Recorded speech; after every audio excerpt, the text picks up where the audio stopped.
Olá, boa noite a todos. Sejamos bem-vindos ao 4º Congresso Internacional do Mestrado de Direito das Relações Sociais e Trabalhistas da UDF. Saudamos a todos os presentes. Lembramos que para o certificado de participação nessa palestra, o link será disponibilizado no chat da plataforma. Registramos a presença do professor decano, mestrado Maurício Godinho Delgado, ministro do Tribunal Superior do Trabalho e coordenador acadêmico do mestrado, professor Paulo Campanha Santana. Com muita honra, teremos nessa noite como conferencista o professor doutor Peter J. Messitt. Peter J. Messitt é um juiz distrital sênior dos Estados Unidos para o Distrito de Maryland.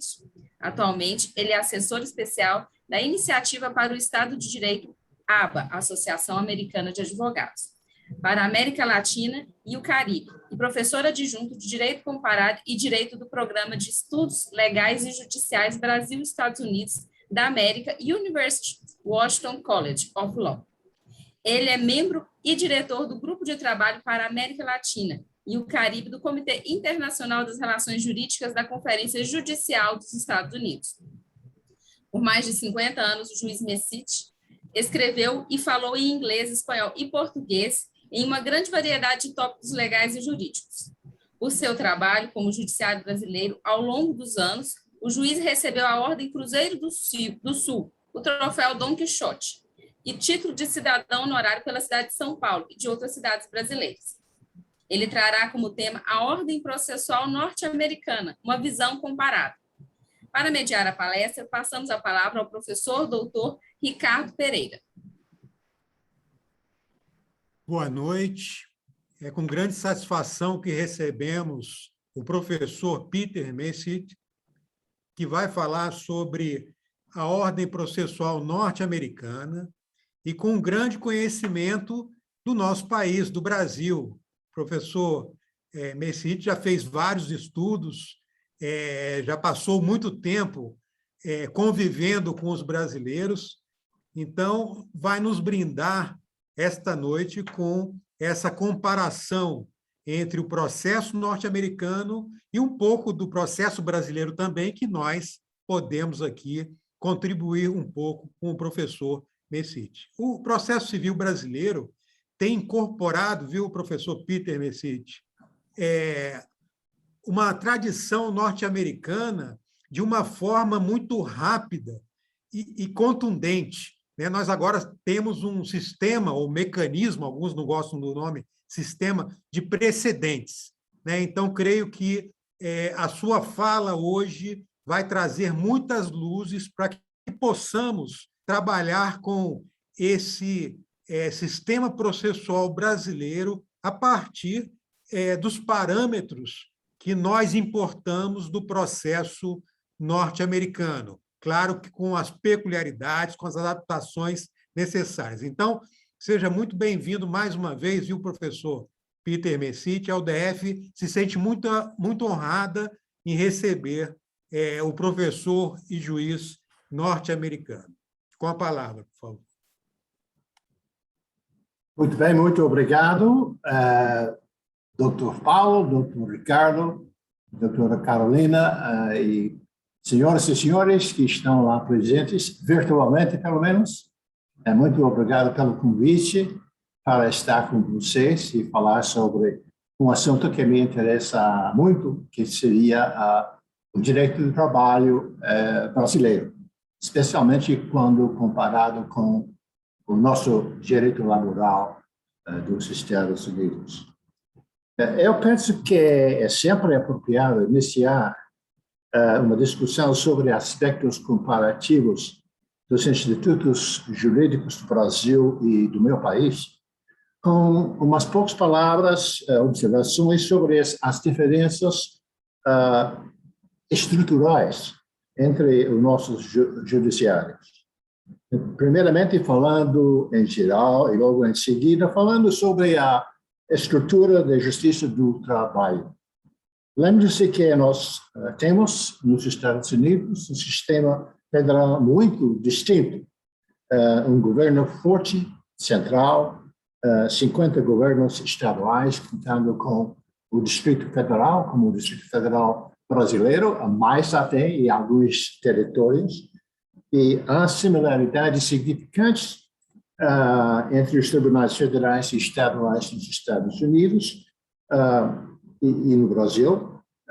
Ambas as cortes federais e estaduais do meu país compartilham o conceito de ser um dos poderes de um governo tripartite, o qual, é claro, inclui o poder executivo, o presidente, o governador, conforme se for federal ou estadual, e um poder legislativo, Congresso Legislativo Estadual. No que diz respeito à estrutura dos tribunais da justiça comum nos Estados Unidos, em ambos os sistemas federal e estadual, existem, como vocês, 3 níveis de tribunais: tribunais de primeira instância, denominados trial courts, e no sistema federal, os tribunais de jurisdição geral de primeira instância são chamados U.S. District Court. Eu, por exemplo, sou juiz de primeira instância no sistema federal. Também existem, ao nível federal, tribunais de apelação regionais. Conosco são 12, e um especializado, 13º. E no sistema judicial estadual, os tribunais de jurisdição de primeira instância são frequentemente chamados ou de Superior Court ou de Circuit Court, e também a maioria dos estados tem tribunais de apelação intermediários, que são denominados State Appeals Court. Talvez no topo da pirâmide tem Suprema Corte Estadual. E, em alguns aspectos, as leis de ambos os governos federal e estadual são similares. A diferença principal é de serem os estados dos Estados Unidos soberanos em vários sentidos. Significa que eles estão autorizados, por exemplo, e de fato promulgam as suas próprias leis substantivas e procedimentais, as quais estão subordinadas à lei federal, somente quando as leis dos estados conflitam com a Constituição Federal do país, ou quando os estatutos federais impõem um resultado diferente. Por exemplo, onde a lei federal claramente ocupa uma certa área, por exemplo, quanto às leis de imigração. Igualmente é importante a maioria dos assuntos comuns da vida, do dia a dia, na área civil, especialmente, ou seja, as leis de jurisprudência de contratos, responsabilidade civil e similares, bem como crimes comuns, por exemplo, como homicídio, roubo, estupro, praticamente todos os assuntos da família, eles estão definidos pela lei estadual de cada um dos 50 estados, as quais são muito semelhantes de um estado para outro. E esses assuntos não são, via de regra, da competência federal. A jurisdição federal é bastante limitada, lidando principalmente com assuntos cíveis de ampla aplicação, tais como aqueles trazidos de acordo com os estatutos de direitos civis, ou leis relativas à administração de planos de previdência, aposentadoria e fundos de pensão. E indo junto com isso, cada um dos 50 estados é também competente para estabelecer as suas próprias regras processuais, civil, assim como criminal, desde que estas leis não violem a Constituição Federal ou outra lei federal.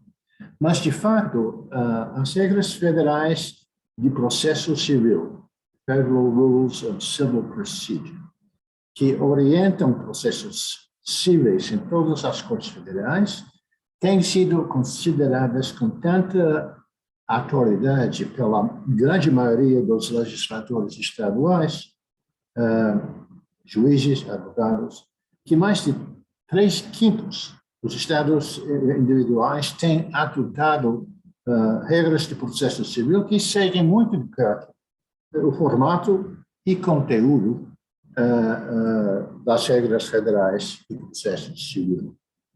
E, inquestionavelmente, outros 2/5 dos estados têm sido muito influenciados pela Federal Rules of Civil Procedure, em maior ou menor grau. Aqui me permitam dizer algumas palavras sobre a justiça laboral nos Estados Unidos, comparada com a do Brasil. Nos Estados Unidos, não existe uma justiça do trabalho como no Brasil. A maior parte dos norte-americanos, creio eu equipararia o conceito de direito trabalhista ao Conselho Nacional de Relações Laborais, que chamamos National Labor Relations Board, que tem sua responsabilidade de fiscalizar direitos dos sindicatos, dos seus membros, organização, reuniões, greves, práticas trabalhistas injustas. Mas isso seria a percepção da pessoa ordinária dos Estados Unidos, mas realmente não reflete corretamente o que é a justiça do trabalho nos Estados Unidos. Um aspecto só que o National Labor Relations Board se endereça. Na realidade, o sistema de justiça laboral nos Estados Unidos é uma verdadeira colcha de retalhos. A maior parte das disputas trabalhistas, do tipo que chegaria às cortes trabalhistas no Brasil, são, nos Estados Unidos, ajuizados perante a justiça comum, frequentemente na justiça federal, mas também na justiça estadual, ou, na maioria das vezes, perante agências administrativas do âmbito federal e estadual. De fato, o modelo descentralizado da justiça laboral continua sendo característica dos Estados Unidos. Praticamente todas as questões trabalhistas que nasceram com o propósito de proteger trabalhadores nos últimos anos foram atribuídas e são tratadas em fóruns administrativos e não no sistema jurídico, de forma que todo esse conjunto de regras trabalhistas foi chamado de employment law, ou seja, direito empregático, empregatício, se for correto, para se distinguir do termo labor law, direito do trabalho, que, como disse, se refere às relações e negociações coletivas, acordos coletivos, essencialmente a área da atuação do National Labor Relations Board. Nos Estados Unidos, também ao nível federal, temos o Departamento do Trabalho, Department of Labor, que regula, entre diversas leis trabalhistas, os salários mínimos dos empregados, a jornada de trabalho, as licenças médicas e familiares. Temos também, ao nível federal, a Comissão de Oportunidades Iguais de Emprego, que nós chamamos Equal Employment Opportunity Commission, que administra leis e regulamentos relacionados à antidiscriminação nas relações de trabalho. E, além disso, ao nível federal, a Administração de Saúde e Segurança Ocupacional, Occupational Safety and Hazard Administration and Health Administration, o que trata da segurança e saúde no local de trabalho. E também, ao nível federal, uma administração de benefícios de seguridade para empregados, Employee Benefits Security Administration, que regula empregadores que oferecem planos de pensões, previdência ou benefícios para seus empregados. E, finalmente, e esta vez ao nível estadual, há diversas comissões de indenização de trabalhadores, State Workers' Compensation Commissions, que lidam com as indenizações ou compensações nos casos de acidentes de trabalho. Está vendo? Assim, há uma grande separação. Como digo, assim, uma colcha de retalhos. Bem, para quase todas essas agências administrativas, seja federal ou estadual, existe a possibilidade de recorrer às vias judiciais da justiça comum, embora possamos dizer que a vasta maioria dessas reclamações trabalhistas são resolvidas na esfera administrativa. Em contraste aos Estados Unidos, no Brasil, existe um sistema totalmente independente, integrado e plenamente desenvolvido de cortes exclusivamente trabalhistas, um sistema que existe paralelamente ao sistema da justiça comum, seja civil ou criminal. E os senadores têm 3 graus de jurisdição no seu sistema da justiça do trabalho, da vara do trabalho, quase 1.600, nos quais se encontram em todo o território do Brasil. Se tem seus tribunais regionais de trabalho, tribunais de segunda instância, se não me engano, 24 deles, os quais cobrem o território brasileiro e são localizados em todos os estados da federação, à exceção dos menores estados. E também, ao topo, o Tribunal Superior do Trabalho, atualmente presidido pela minha amiga, a ministra Maria Cristina Peduzzi, Tribunal Superior do Trabalho, composto de 27 ministros, todos nomeados pelo presidente da República, mediante aprovação pelo Senado Federal, e exercem, como a maioria dos juízes, até 75 anos de idade. A Justiça do Trabalho no Brasil lida com uma ampla gama de matérias relacionadas às relações laborais privadas e, em muitos casos, públicas de trabalho. E tenta, em primeiro momento, conciliar as disputas entre os litigantes. E, caso não seja possível a conciliação, levá-los, então, a julgamento. Algumas das matérias discutidas na Justiça do Trabalho de vocês são a existência da relação de emprego, direitos e deveres dos sindicatos, o direito à greve, a remuneração, férias, indenizações aos empregados, tanto por danos morais quanto danos físicos decorrentes de acidente do trabalho, direitos dos trabalhadores no âmbito dos contratos de trabalhadores terceirizados, questões relacionadas aos contratos de trabalhos individuais, como, por exemplo, dispensa arbitrária, seguro, desemprego, 13º salário anual, trabalho noturno, férias anuais, licença maternidade, saúde, segurança ocupacional e a aposentadoria. Também a apuração de falta grave e a imposição de multas e outras penalidades relacionadas às matérias de sua competência. E os tribunais regionais do trabalho, conforme o meu entendimento, possuem 3 áreas de competência, analisam e reformam as decisões de primeira instância, e, claro, eles também podem exercer jurisdição originária em alguns casos. E o Tribunal Superior do Trabalho, TST, tem competência originária sobre alguns dissídios coletivos que estão além da autoridade específica dos tribunais regionais.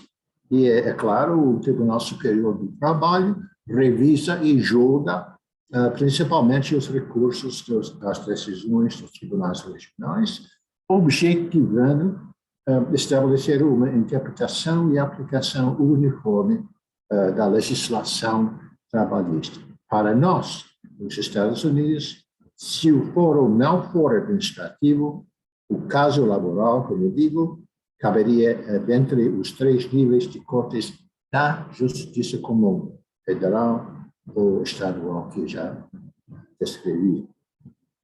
Gostaria de comentar brevemente sobre o procedimento em casos laborais no Brasil e nos Estados Unidos. Sistemas no Brasil e o sistema lá, me parece, é simples e direto. E especialmente me refiro a processo ordinário, não seria sumaríssimo e sumário ordinário. No Brasil, uma reclamação trabalhista segue um procedimento similar a uma ação civil comum, embora alguns atos processuais possam ser assim conduzidos oralmente por natureza. Nas palavras do professor de Direito do Trabalho, Estevão Mallet, entre aspas, em regra, o processo trabalhista é mais simples, mais simplão, mais célere e mais eficiente do que o processo civil. Fecha aspas. Portanto, no Brasil, pelo menos no sistema ordinário, o empregado faz uma reclamação trabalhista com ou sem advogado, o empregador é notificado para apresentar contestação, dá-se início a uma fase conciliatória, em seguida vem uma fase probatória, então vem uma fase conciliatória final e depois disso, se for necessário, vem a fase decisória, onde a questão é decidida pelo juiz e finalmente chega a fase de execução da decisão. A tramitação de um processo civil nos Estados Unidos não é muito diferente. O autor protocola uma petição inicial e a entrega com a citação ao réu. O réu pode contestar de imediato, mas em muitos casos existem a possibilidade, sempre voluntária, se não houver assim uma cláusula ao contrário no contrato, de resolução alternativa da disputa, ou por mediação ou por arbitragem. E, faltando isso, o réu pode pedir ao juiz a extinção da ação por várias deficiências de forma. Ao mesmo tempo, ou se a extinção da ação for negada, haverá uma conferência pré-julgamento, da qual direi mais no momento. Segue depois o que nós chamamos o processo de descobrimento, literalmente, é uma fase em que a parte pode exigir à outra a exibição de documentos e coisas e de responder, sob juramento, às questões por escrito, o que nós chamamos de interrogatórios, ou oralmente, o que nós chamamos de depositions. Frequentemente, depois daquela fase, mais moções seguem, moções para extinguir da ação com julgamento de mérito, nós chamamos assim, summary judgment. E se não for extinta a ação, as partes mais uma vez podem entrar em discussões de conciliação, geralmente não obrigatórias.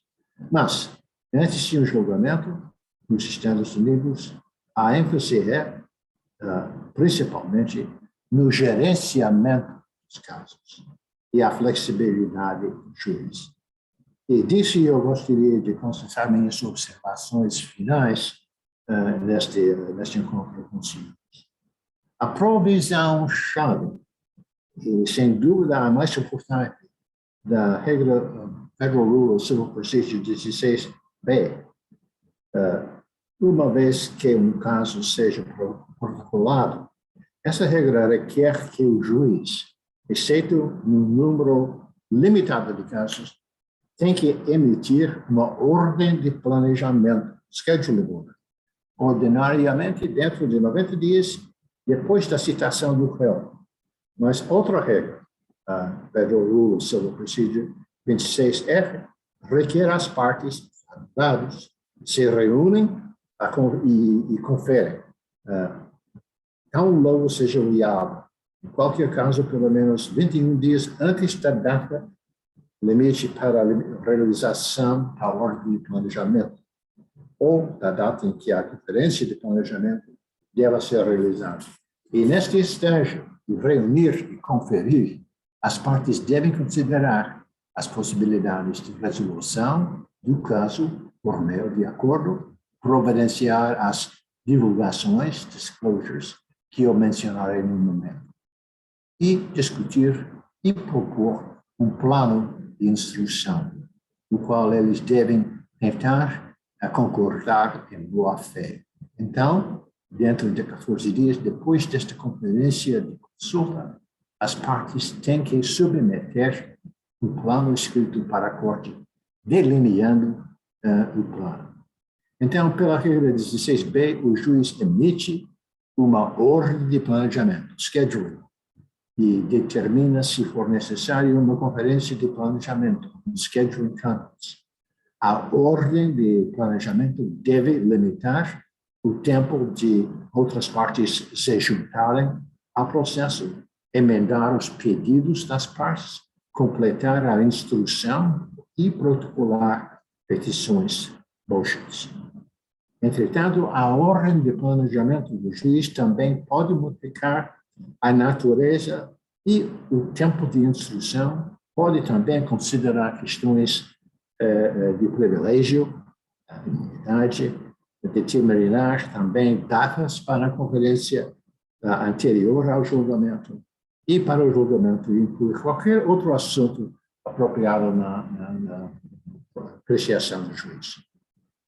Até 1990, o nosso Congresso, incentivado por juízes e advogados que estavam ansiosos por reduzir as despesas e atrasos associados com a Justiça Federal, entrou no jogo, por assim dizer, promulgando a Lei de Reforma da Justiça Civil, Civil Justice Reform Act, do ano 1990, que ordenou o Judiciário Federal a fazer um número de coisas. Primeiro, o juiz distrital foi direcionado a exercer uma função muito mais proativa no tratamento dos casos, considerando que, mesmo tendo em conta as mudanças das regras anteriores, muitos juízes naquela época continuavam a ser especialmente árbitros passivos.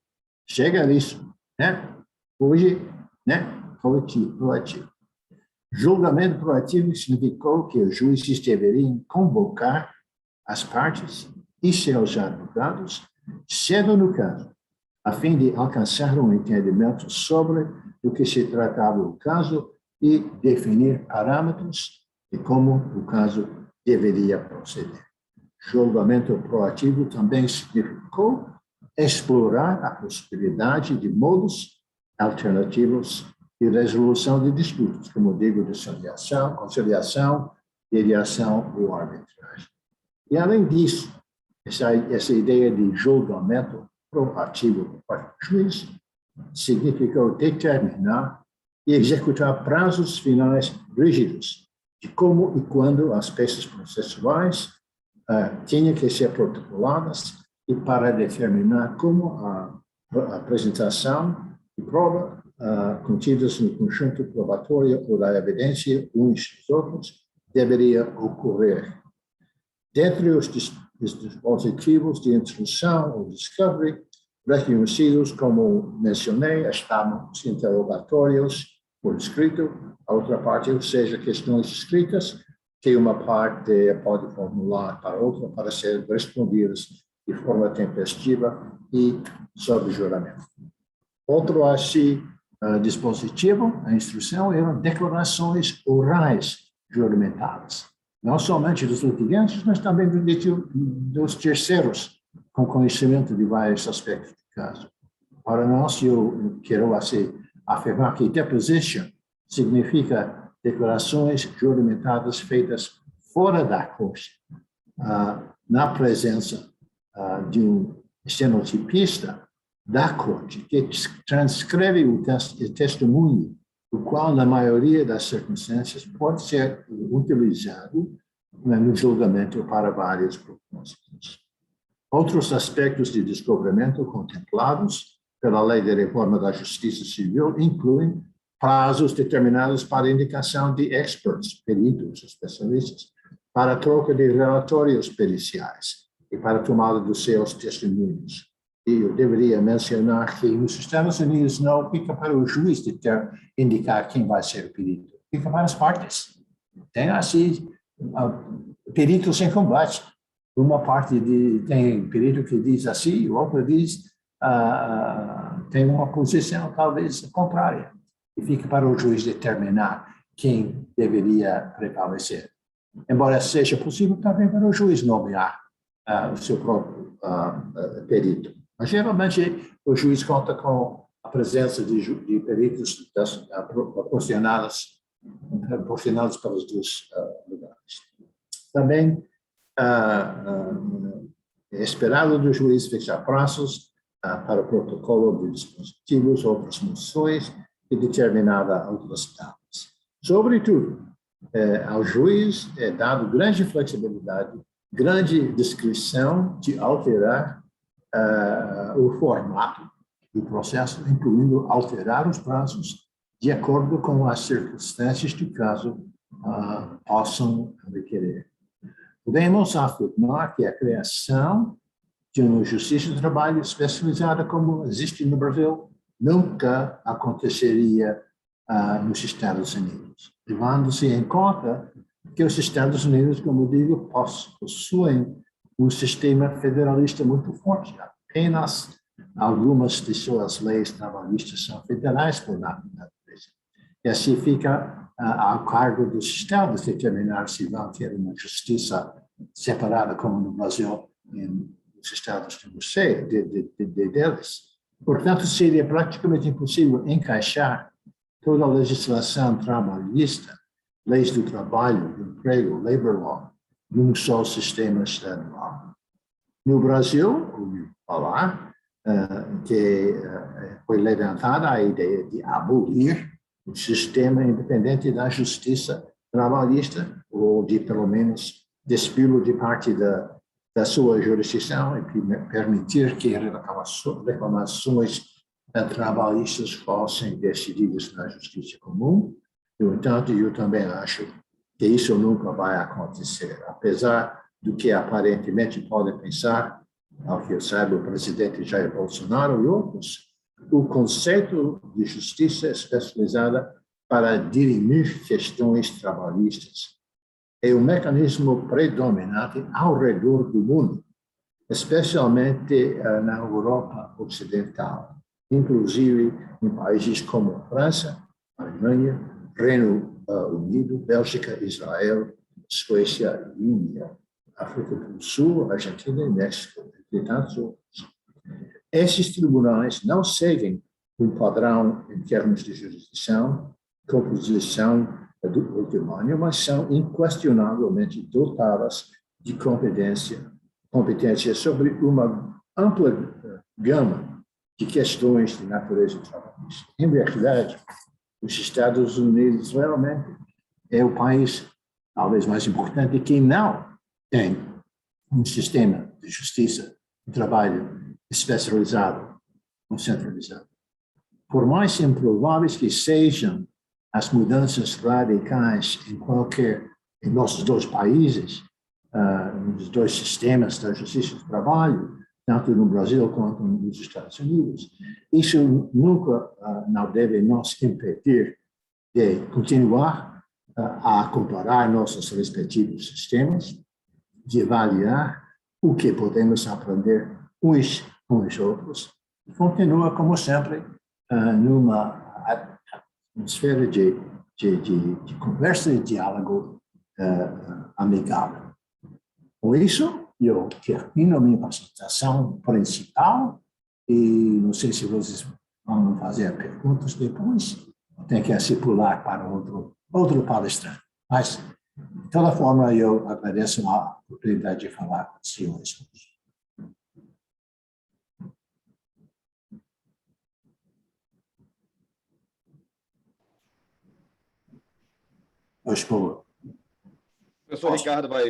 Professor Ricardo vai falar. Só um instantinho. Boa noite. Muito obrigada pela sua maravilhosa apresentação, excelentíssimo senhor Messit. Passamos a palavra ao professor Ricardo.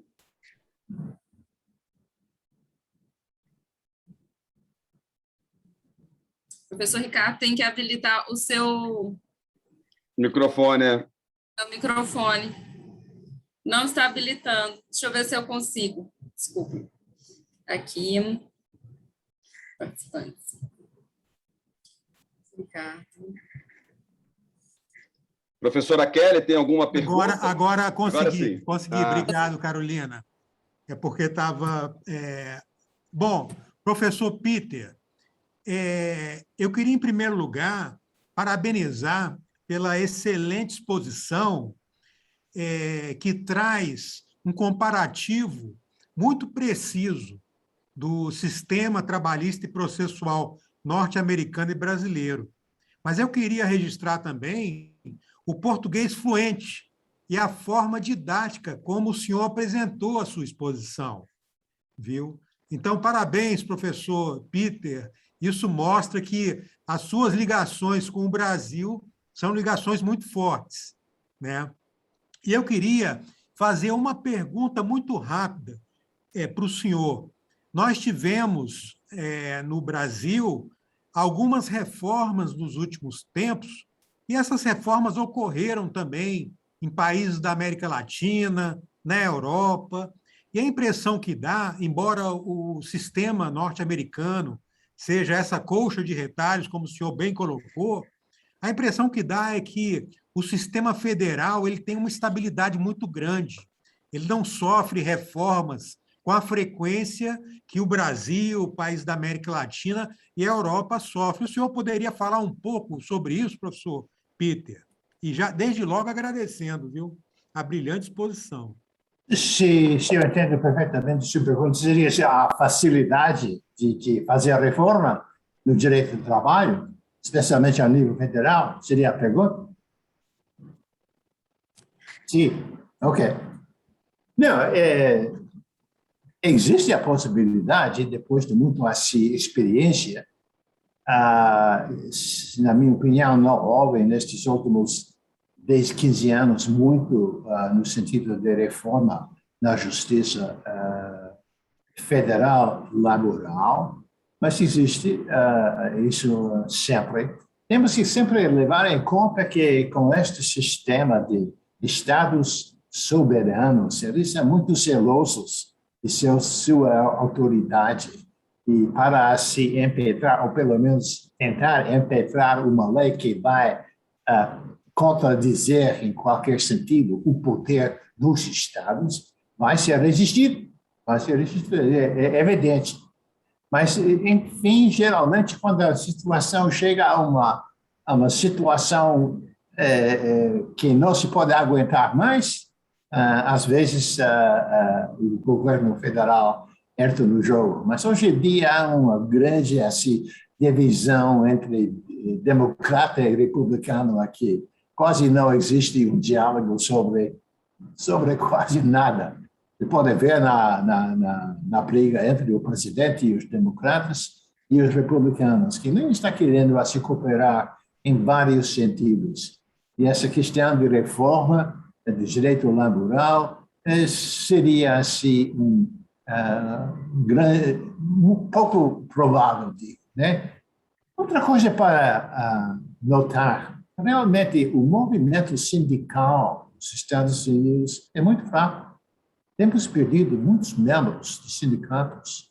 No passado, se não me engano, 15, 20 anos atrás, houve quase 25% dos trabalhadores pertenciam aos sindicatos. Hoje em dia, menos de 10%, e principalmente no setor público.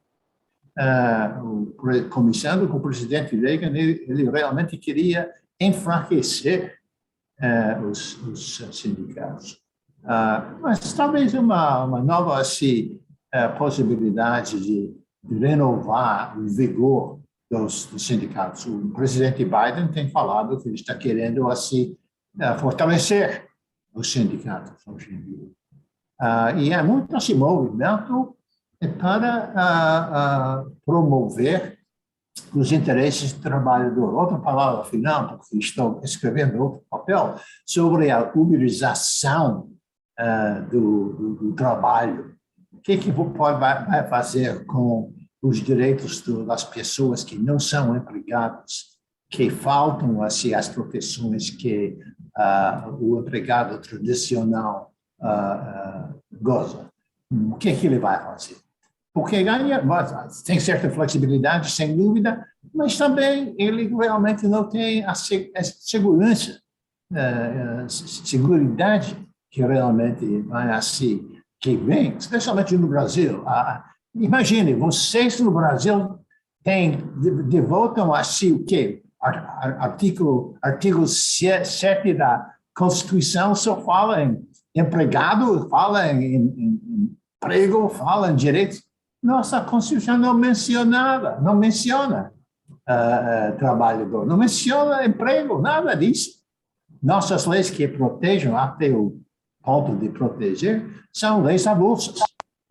É muito diferente. Realmente, o Brasil, na minha opinião, ele o faz melhor, né?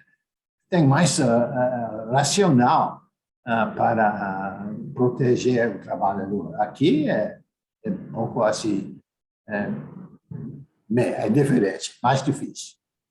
Outra palestra. Obrigado, professor Peter. Vou devolver, então, a palavra para a Carolina, a nossa cerimonial. Obrigado, viu, Carolina? Aí peço para fazer o encerramento. Não sei se o professor Paulo também vai... Tem pergunta aqui, professor Ricardo. Tem pergunta, ok. 2 perguntas, Pois não. Professor Ricardo, se o senhor quiser ler aí. Vamos lá. Aqui no chat. Eu posso ler aqui? Por favor, Carolina.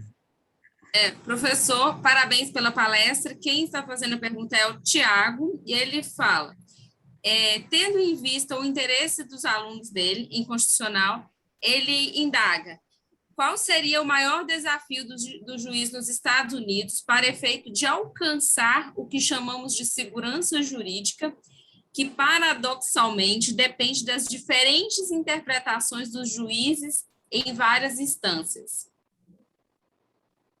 Não, é evidente na Justiça Federal, por exemplo. Temos cortes de apelação. Se houver assim uma decisão por um juiz de primeira instância, existe a possibilidade de recorrer até o Tribunal Regional, que realmente cobre 406 estados, e daí, se a questão for assim, suficientemente importante no interesse nacional, existe a possibilidade de revisão pela Suprema Corte. Naquele sentido, podemos harmonizar as nossas leis, mas não ocorre com a eficiência, com a regularidade que se encontra no Brasil, porque esse tipo de apelação está competindo com qualquer outra questão de natureza federal, constitucional, fora do direito laboral.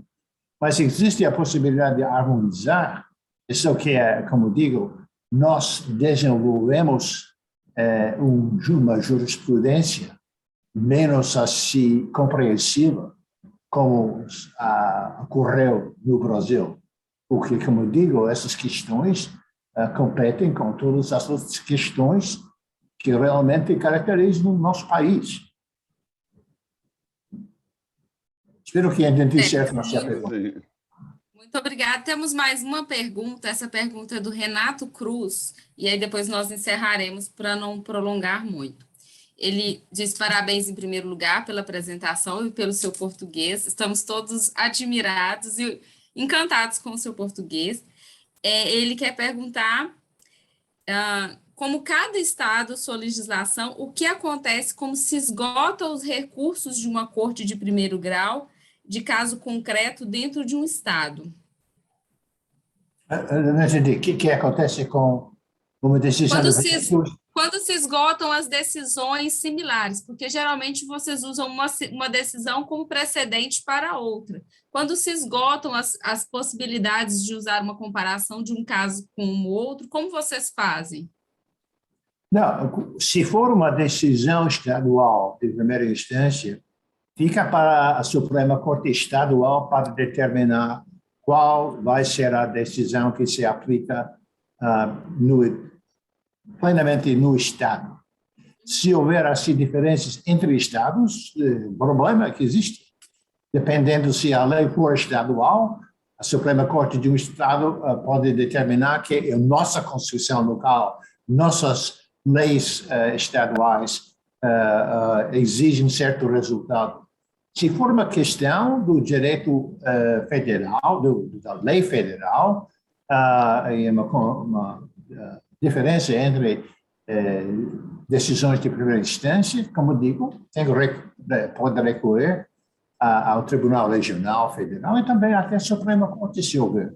Mas muitas vezes, deveria confessar, muitas vezes a questão não fica até a Suprema Corte, continuam a existir diferenças entre vários tribunais regionais federais, dependendo da parte do país onde o litigante esteja, né? É isso que seria uma realidade do nosso sistema. Não existe uma senda fácil para resolver as diferenças. Pode acontecer, mas desafio realmente muitas vezes. Muito obrigada. Eu tenho uma pergunta. Professor Peter, sim, parabéns, sensacional aqui, os alunos aqui, cerca de 150 alunos aqui, parabenizando, aí, admirado pela fluência do seu português, pela clareza de sua exposição. Eu tenho uma pergunta, assim, cerca de uns 15 anos, eu tenho tido algumas oportunidades de viajar aos Estados Unidos, e eu sempre procuro conversar com os imigrantes, particularmente brasileiros e outros, né, muito da América Central, outros até mesmo da África, estão até mesmo um ou outro da Europa e até mesmo do Oriente Médio que vai para aí. E eu percebo desses dados, isso aí é algo empírico, algo que eu converso com as pessoas em todos os momentos, o professor Ricardo Mora aí pode falar mais, um grande nível de satisfação dos que estão aí, inclusive do próprio acesso aos bens de consumo, a uma vida bastante satisfatória, e inúmeros brasileiros, já conversei, que moram aí mais de 10 anos, 15 anos. E aí o senhor fez uma observação que eu gostaria de entender um pouco mais a sua percepção. O senhor comentou que o senhor entende que as nossas leis são mais protetivas dos trabalhadores, né? E, assim, o que dá essa percepção para o senhor? Na própria, como o senhor falou, no artigo 7º, né, que nós enumeramos, e na Constituição, o que faz o senhor ter essa percepção que no Brasil, que é a quantidade de leis, é a própria enumeração dos direitos, o que faz o senhor ter essa percepção que no Brasil as leis são mais protetivas para o trabalhador? Eu acho que, historicamente, o Brasil respeita mais a experiência da Europa, que sempre olhava favoravelmente ao trabalhador. Nosso país é muito capitalista, dá muito poder à companhia para determinar, né, a liberdade do mercado, liberdade de contratar. Isso realmente é menos influencial no Brasil.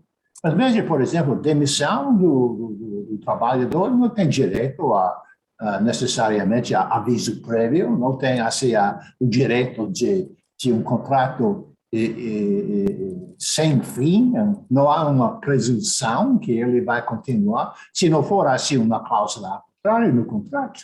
E deixamos, e como digo, assim, a história dos sindicatos reflete muito bem como o nosso país concebe, visiona relativamente o papel e o empregado. E uma tradição brasileira muito admirável, mas nós não estamos lá até hoje.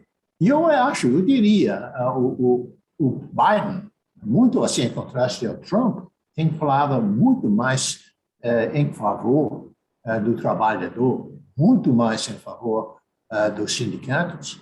Mas se ele realmente pode realizar uma mudança significante nos anos que ele tem na Casa Branca, quem sabe que vai acontecer. Há muito esse sentimento hoje em dia que o sistema capitalista, especialmente quando ao tratamento do trabalhador, ou seja empregado, ou seja gig worker, né? A pessoa trabalha independentemente. É uma grande resistência por parte do país, que talvez o sistema tenha se chegado a um ponto inaceitável. Estamos querendo assim mais proteções que poderiam ser assim entregas aos trabalhadores. Eu não sei com certeza.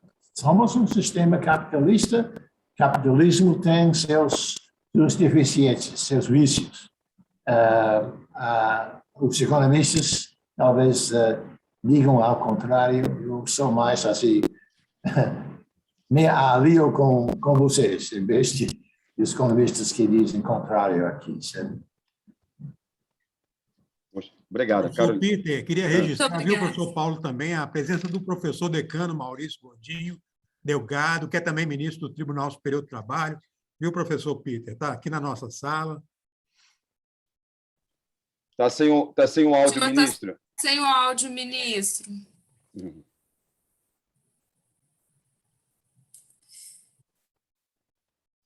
Só um minuto que eu vou pedir. Gabriel, por favor, habilita o ministro como anfitrião. Por favor. Mas antes eu vou fazer um anúncio aqui, então. Muito obrigada, professor, por suas palavras e seus esclarecimentos, por responder brilhantemente todas as nossas questões. Obrigada, professor Ricardo, por estar aqui também. Professor Paulo Campanha, que é o coordenador do evento e nosso coordenador, muito obrigada por tudo que o senhor tem feito por nós. Muito obrigada, professor Tiago, por estar aqui presente, professora Maria Cecília. E passo a palavra ao professor Paulo Campanha. Muito obrigada, professora Cristina, que eu estou vendo agora. Professor Paulo Campanha, até que o microfone do ministro se restabeleça. Muito obrigada a todos. Perfeito. Então, sim, boa noite a todos. Então, aqui vamos para o nosso encerramento. Professor Peter, nosso juiz, nós estamos em atividade desde as 9 da manhã e fizemos um convite especial para que a palestra de encerramento fosse algo triunfal, como todo e qualquer evento esportivo, religioso, acadêmico, profissional, a atividade que encerra tem que ser algo triunfal. E eu digo que para o senhor foi muito além das nossas expectativas, porque falar português, já estávamos com todo um aparato, que até inclusive treinei com a Jesse ontem, sua auxiliar, já de tradução, e de repente só fala, vou falar em português. E falou de uma forma tão clara. Isso só nos prestigia, o senhor que recebeu já títulos de cidadão de São Paulo, de vários estados brasileiros, várias cidades brasileiras, o senhor nos prestigia, o senhor nos honra com a sua presença e de nos permitir ter uma visão comparada, porque nós não podemos permanecer como os acadêmicos, que o senhor é um grande pesquisador, não podemos olhar apenas para o nosso país e as nossas leis. Temos que ter uma perspectiva diferenciada de outros países, e o país norte-americano, como o senhor trouxe dados altamente relevantes, particularmente, o senhor que já está 50 anos pesquisando e escrevendo, que muda a nossa perspectiva, faz-nos ver e ouvir realmente de quem milita no dia a dia no Poder Judiciário e percebe como têm sido as relações trabalhistas. Então, professor Peter, muito obrigado. Com essa palestra de agora, nós encerramos de forma triunfal e muito além dessas nossas expectativas. O senhor que é um grande parceiro do Brasil, as portas do UDF elas estão abertas para quando o senhor estiver aqui, o senhor possa estar conosco, nos visitando, né? Quando acabar a pandemia, como o senhor falou, de repente, numa dessas vidas, dá um stopover, né? Tem um stopover que consegue nos visitar, que será, o senhor nos brindará, será uma honra muito grande. Então, muito obrigado a todos os participantes, quase 150 participantes, e esse foi um número permanente durante todo o dia, desde as 9 da manhã, apenas com um stop, uma parada para o almoço. Então, parabenizo todos os nossos mestrandos, todos os nossos professores da graduação e do mestrado, que estiveram envolvidos em inúmeras atividades, bem como todos os nossos graduandos, que tem vários alunos aqui, inclusive da graduação. Então, muito obrigado e até o nosso 5º Congresso Internacional no ano de 2022. O prazer foi meu. A palavra agora ao ministro Maurício Godinho Delgado, nosso professor decano. Obrigado, Professor Peter, quero prestar minhas homenagens ao senhor. Já o conhecemos aqui no Brasil como um amigo do Brasil. A nossa Associação de Magistrados Federais do Trabalho o tem como um grande parceiro. Já fez até um evento nos Estados Unidos em que o senhor recebeu a todos os magistrados com a maior atenção e eficiência, explanando como funciona o sistema norte-americano. Para nós é uma alegria muito grande, uma honra muito grande, e agradeço muito também em nosso nome, de todos os colegas, dos alunos. O entusiasmo é grande com a presença do senhor. Muito obrigado e também presto minhas homenagens aí à sua figura e à sua biografia. Muito obrigado. Obrigado, ministro. Carolina. Podemos encerrar. Muito obrigada. Boa noite a todos. Foi um prazer e até a próxima. Até o próximo ano. Obrigado. Tchau. Tchau. Muito obrigado. Pode encerrar a gravação, Gabriel. Então é isso. Ministro Godinho, todos os professores aí. Não poderíamos terminar de forma melhor. Um dia bastante, com muita atividade, mas um grande êxito aí, uma participação. Eu estou aqui, já nos falamos até eu e a Cecília, assim, gratamente surpreso aí com o envolvimento dos nossos mestrandos, parabenizando aí todos os nossos cerimonialistas que brilharam muito, viu a iniciativa da Carolina, aí, a desenvoltura e conduzir a atividade, parou um pouco ali, já foi para o outro lado. Então, parabéns, isso aí mostra realmente a qualidade do nosso programa, que não se faz apenas de um corpo docente, que já é brilhante, né, capitaneado aí pelo professor Maurício Godinho, mas com todos os nossos mestrandos, que, sinceridade, superou as minhas expectativas. De verdade, superou as minhas expectativas. Tanta gente, mas não ficamos com menos de 100 em nenhuma atividade. Então, os nossos mestrandos e os nossos graduandos, né? Se Deus quiser, futuros mestrandos aqui conosco, a Mariana, que iniciou como a nossa cerimonialista, e a Carolina, que terminou. Então, ministro, durmo imensamente esplêndido, imensamente feliz com tanto, e agradecendo a cada um, Cecília, que é minha grande parceira, uma parceria que aconteceu e deu certo, então está sempre disponível em todo momento, Cristina, e o professor Ricardo, diretamente, né, from the United States. Então, Tiagão aí, que participou de 4 atividades também, hoje emendou direto também, né, Tiagão? Então é isso, ministro. Muito bem. Pode terminar a gravação, viu, Gabriel?